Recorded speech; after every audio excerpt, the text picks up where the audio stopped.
So I'm going to be completely honest with you.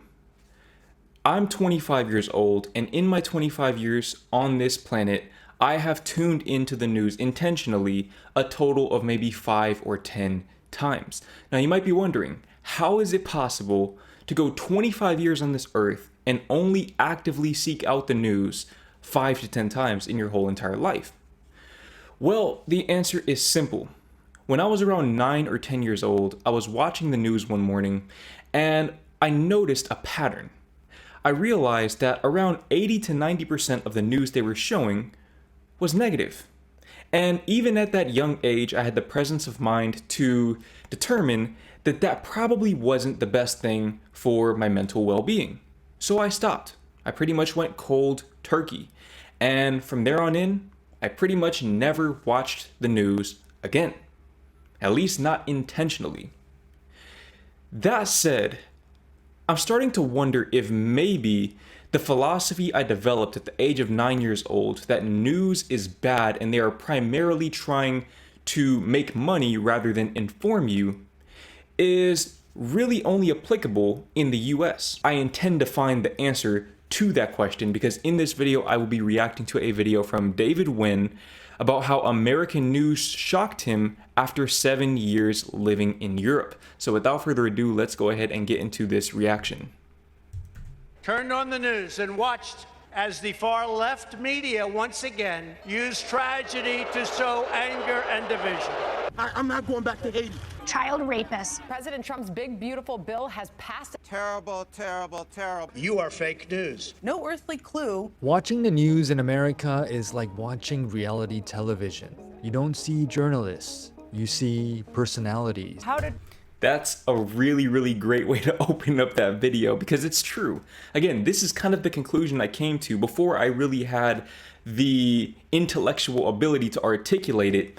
But having done YouTube for the past, 6 years consistently, I've come to realize that media as a whole is primarily the same. Whether you're watching something through YouTube or watching it on cable television, something like Fox News, for example, generally, they're going to abide by the same principles, with the main one being that negativity sells. Negativity sells, and ultimately, people are not looking to be informed, they are looking to be entertained. Maybe I'm wrong about that, but again, if that methodology didn't work, people would not do it.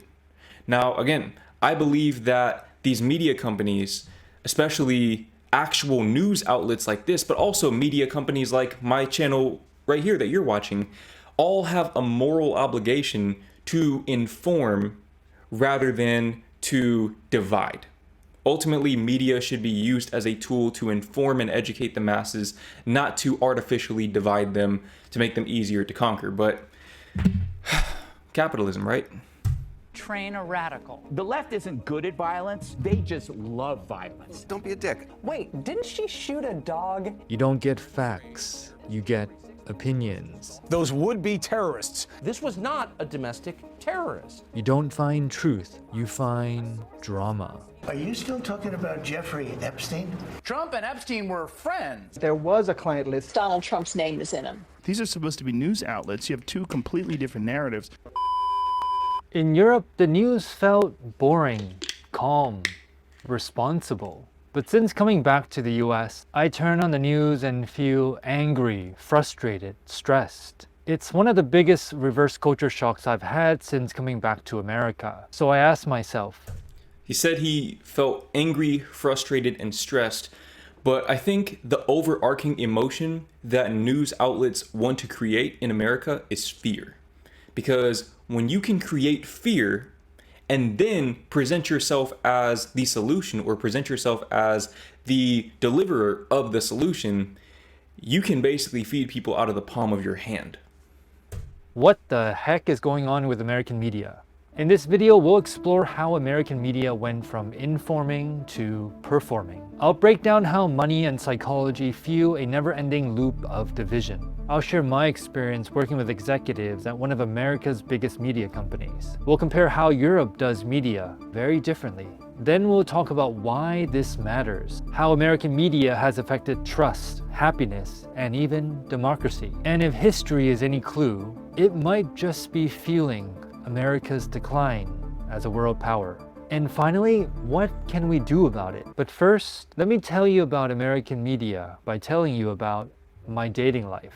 So I went on this triple date about 10 years ago, and this girl from Norway tells us the biggest shock that she faced in America was how divided America was. No one trusted the government, no one trusted the media. Because in Norway, most people actually trust the government and the media too. In fact, in Europe, EU citizens trust traditional media the most in the world. That's pretty interesting. I never knew that. I never knew the percentages were this high.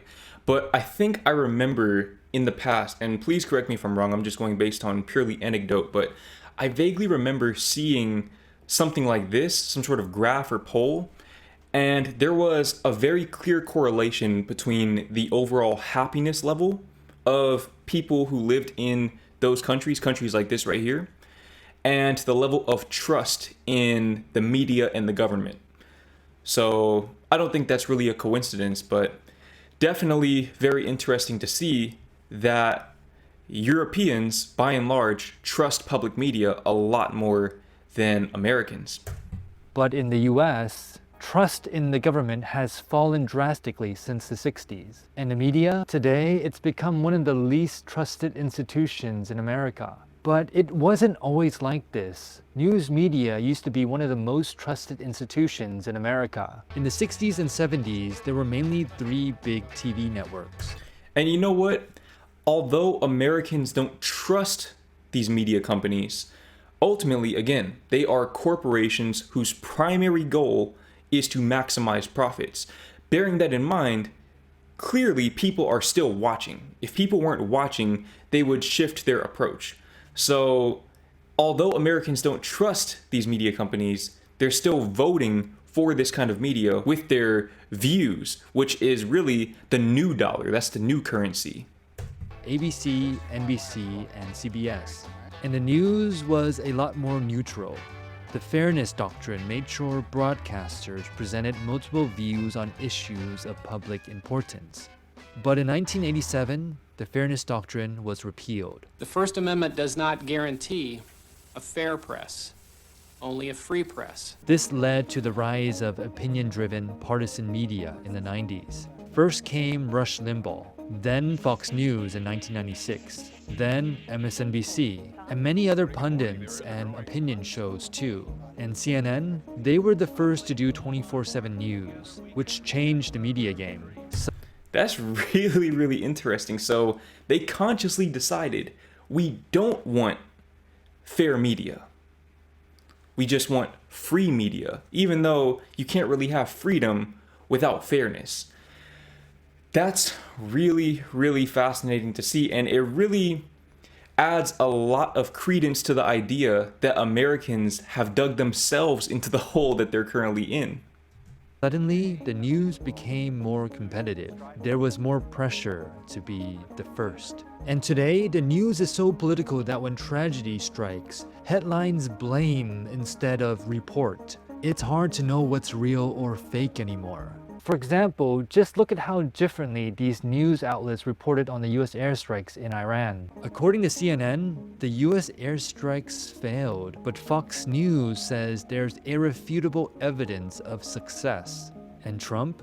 Fake news, CNN, the nuclear sites in Iran are completely destroyed. It's about opinions, which side you're on, which creates bias, yet there's very little regulatory pushback in the US. So Americans only trust media that's on their side. And it's all part of a bigger shift in America in the past 50 years. It might start with politics, but it goes deeper than that. We've become... So it almost seems like at this point, the best way to learn more about the state of America is to watch foreign coverage of America, which, if that's the case, is absolutely insane. But it seems like that's the best way at this point, honestly.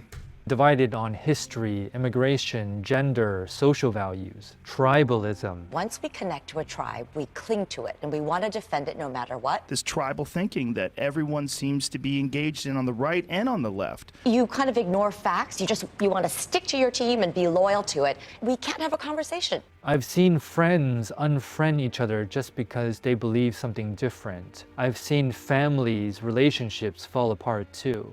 And mass media is the fuel that drives polarization and tribalism in America. Divide and conquer once again. So how did America become this divided? Well, it's not only political, it's also business. In the US, mass media is run by corporations and billionaires, and they're publicly traded companies, which means it's all about revenue and profits. I used to work in finance at Universal Pictures, which is owned by Comcast. I worked directly with Hollywood and media executives, and we ran numbers all the time, movies, television, advertising. And we would report numbers up to the CEO of Comcast. And let me tell you, in business, it's always about how can we get more people to buy, to watch. And in a public company, you always want more. So this pressure trickles down into the organization to different teams. And networks like CNN and Fox News, they make most of their money off of affiliate fees, which is money charged to providers such as... So not to interrupt him here, but it's interesting how he phrased that. He said you want to make the most money. You want customers to consume your stuff more. Actually, when you're a publicly traded company, you need your customers to consume your stuff more because you have an obligation, a legal obligation to your shareholders to do what's in their best interest, which is also the thing that will make you, and by extension, them, the most money. So maybe this right here is a big mistake, making these companies or allowing these companies to be publicly traded. That's really, really fascinating. I honestly didn't know that these were publicly traded companies because, again, I don't watch the news, so I don't really know about any of this.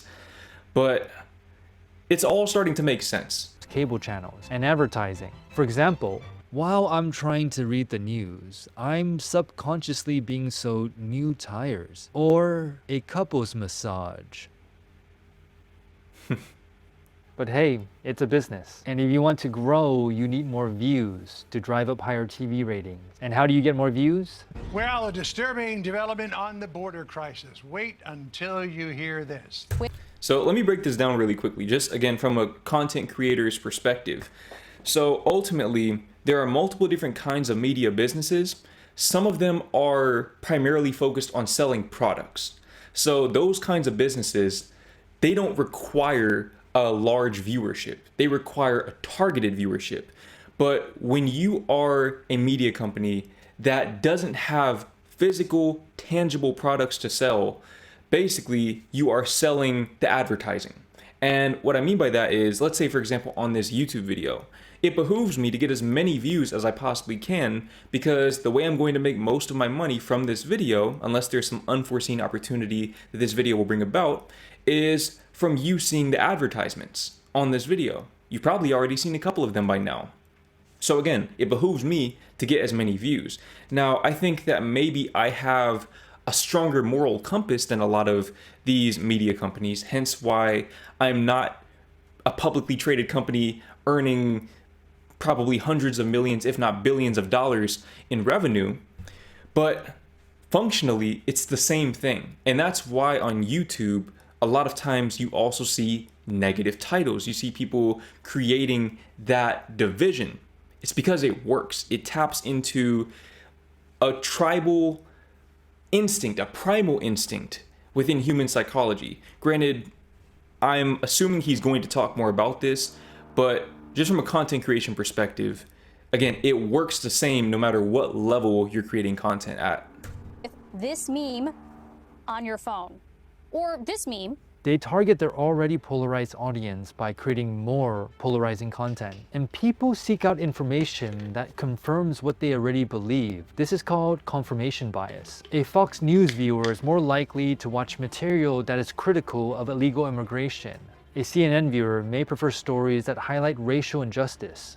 Humans are naturally hardwired to belong to a tribe. And the media, they know this very well. So this becomes a feedback loop. The audience has biases. The media creates content that targets that bias.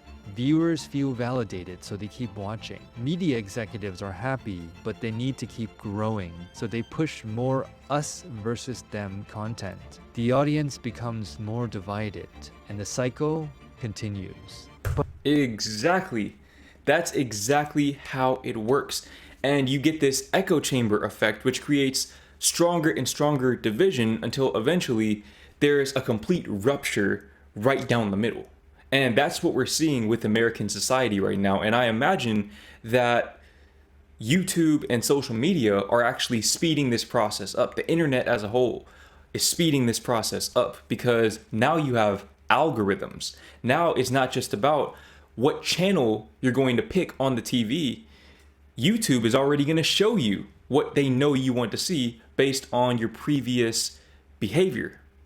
So again, this is going to create a lot of issues down the line. But in Europe, it's different. The pace and tone of media is slower, more explanatory, and it's less biased. And that's because a lot of European media is public media, paid for by the taxpayers. In the Netherlands, each person pays around $60 a year in taxes to fund public media. In Germany, it's around $140. Norway, $110. The UK, $81. And the US, around $3 per person. Well, in the US today, the main source of news is now social media. But in Europe, the main source of news is public media. And most people in Western Europe do trust public media because public media is better protected by law from political and business influences. For example, I actually never knew that. I never knew that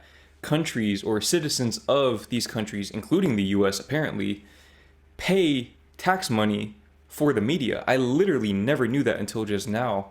But it's starting to make a lot more sense why the European media outlets are a lot less biased. Is because they don't have any incentive to be. It's not about profit for them because they already have their money, because the citizens are funding it. In the EU, the European Media Freedom Act protects journalists from political pressure and requires transparency about media ownership.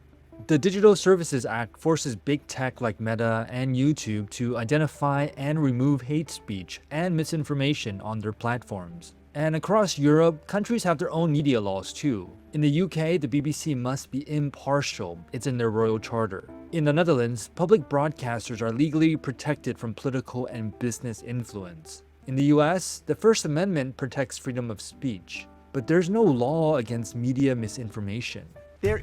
Again, just like the guy said earlier, the First Amendment guarantees a free press, not a fair press. Very important distinction there.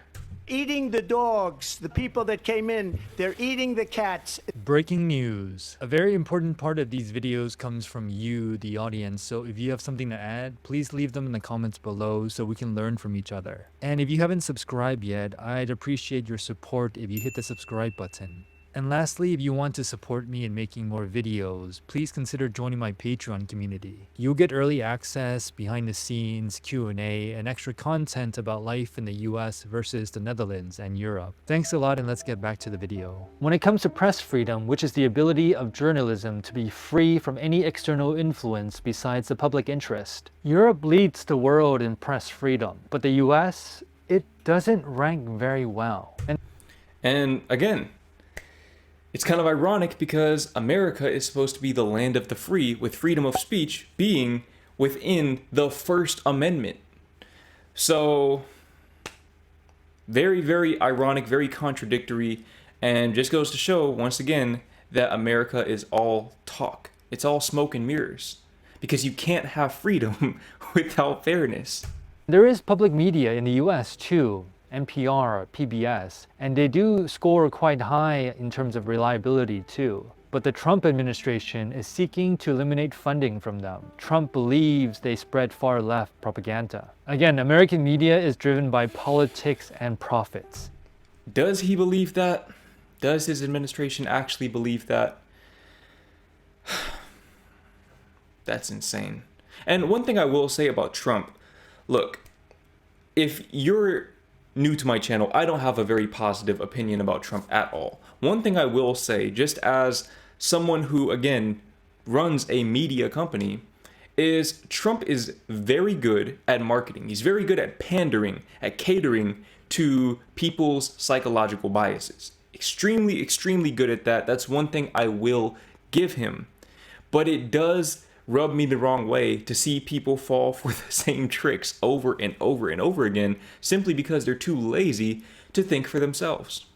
But in Europe, yes, of course, there's always some bias, but it's not at the same level as American media, because public information in Europe is the main driver. Another difference is that in the US, there are a lot more pundits, public commentators, and influencers. You find them on both sides, and they've become a key source of information for many people. Talk shows, radio, television, podcasts, YouTube channels. And now with the rise of social media, there are even more influencers in this space too. But the problem is, online influencers are also the biggest source of misinformation. And when you combine mass media, pundits, and social media, this further fuels the polarization of America. In Europe, He said earlier that now in the US, most people get their information from these influencers.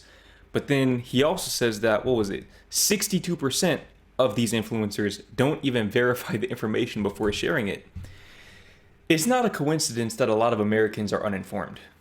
In Europe, there are pundits too, but there are rules. For example, Gary Lineker, the BBC sports presenter, was suspended in 2023 for comments he made about UK's immigrant policy. And in 2025, he's leaving the BBC after sharing a post on Zionism on Instagram. In Europe, there is freedom of expression, but if you work for a public broadcaster like the BBC, ARD, NOS, there are strict rules around impartiality. And I bet there are Americans who would think that that's an infringement upon his free speech. But the way I see it, they're holding him accountable because he's in a position of influence. To me, that makes sense. Again, it's fair. And only through fairness can you have true freedom. Absolutely driven by a passion for impartiality. Another difference between European and American media is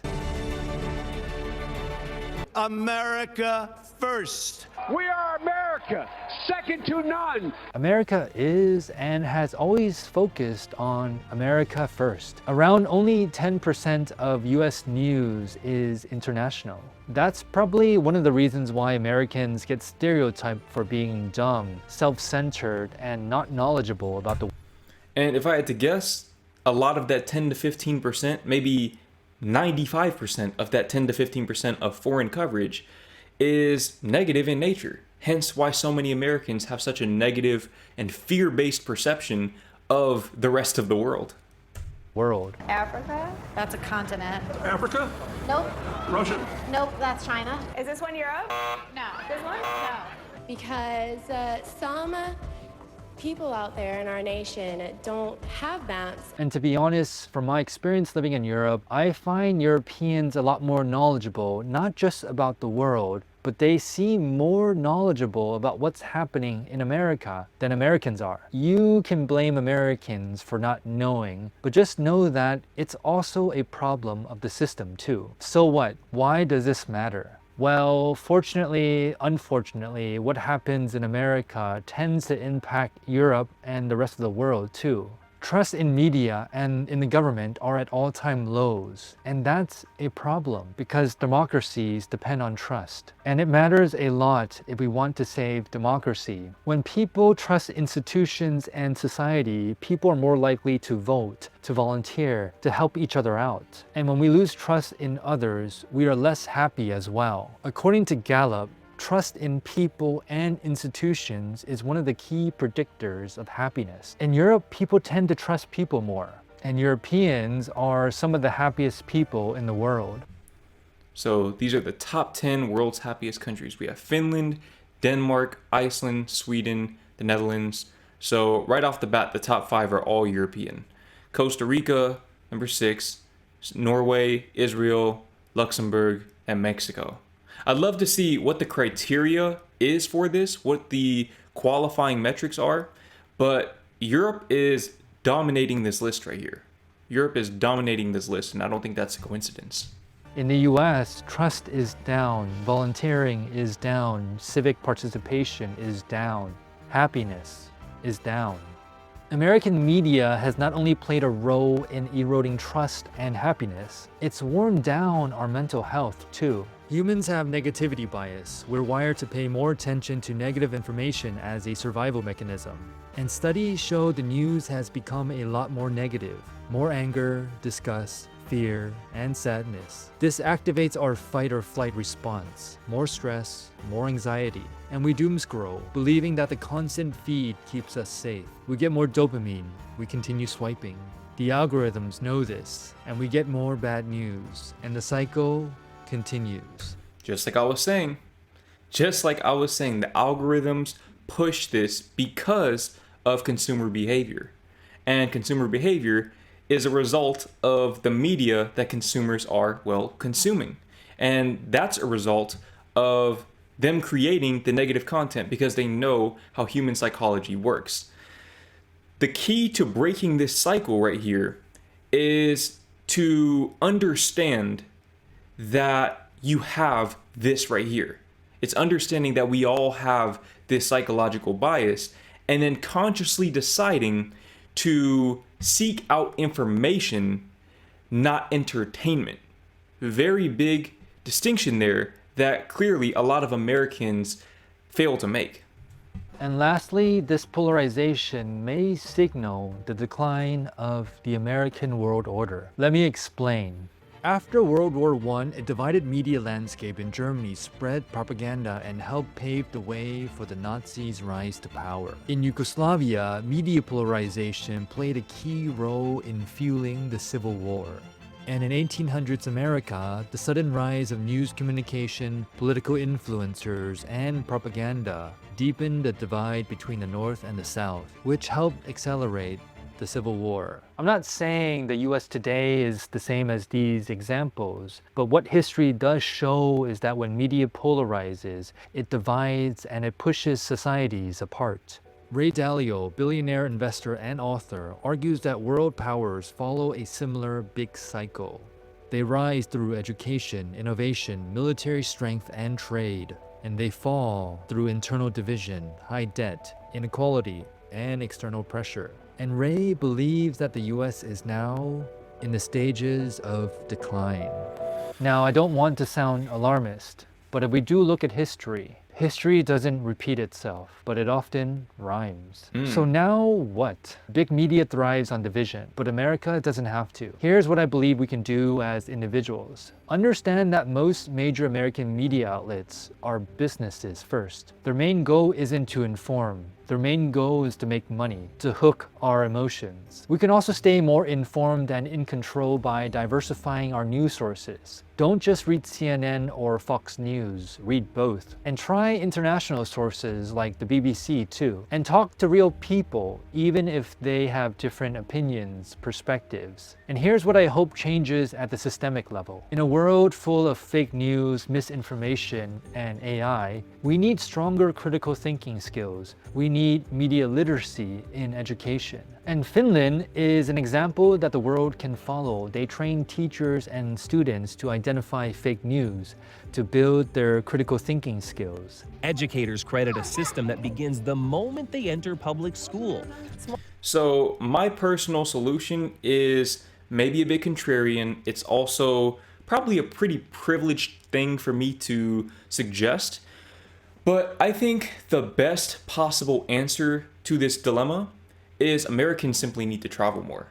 I personally think that traveling is the antidote because you get a chance to see at ground level how the rest of the world operates, and you have a much more formidable reference point against which to measure America. Because ultimately, what's the point of news? The point of news, again, should be to inform. The best place to get your information is out in the world.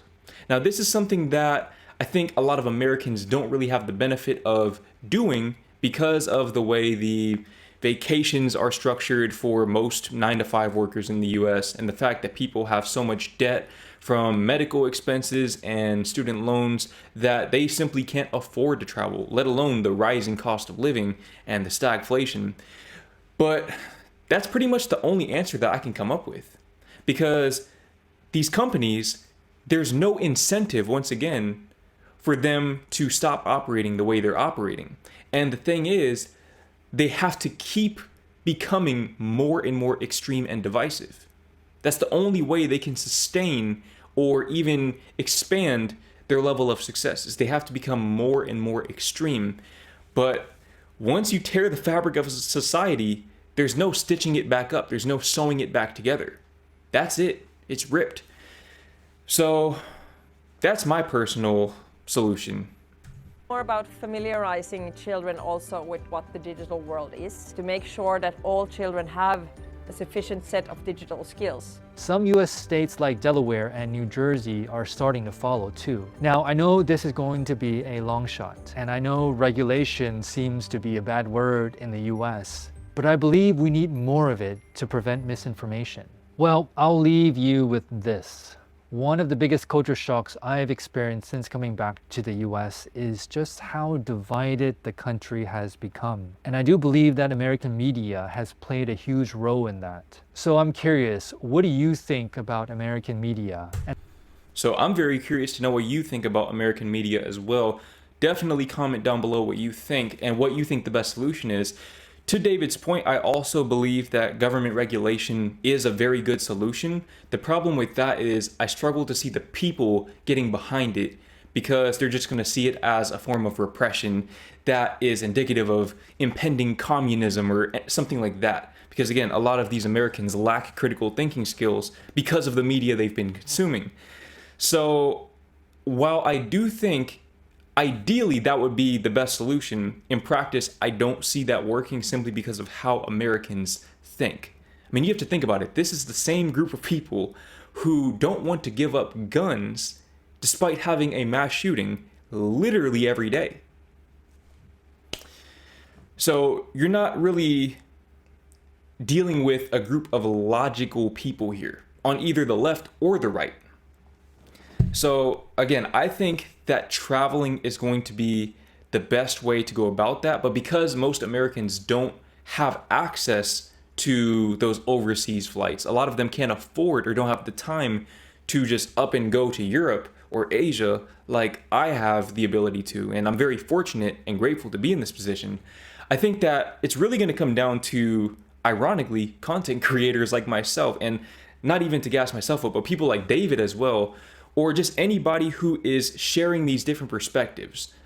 That to me is the best way for Americans to gain those broader horizons and to shift their reference points, is by living vicariously through the people like myself and like David, who have the freedom to travel overseas and actually share their perspectives with the world.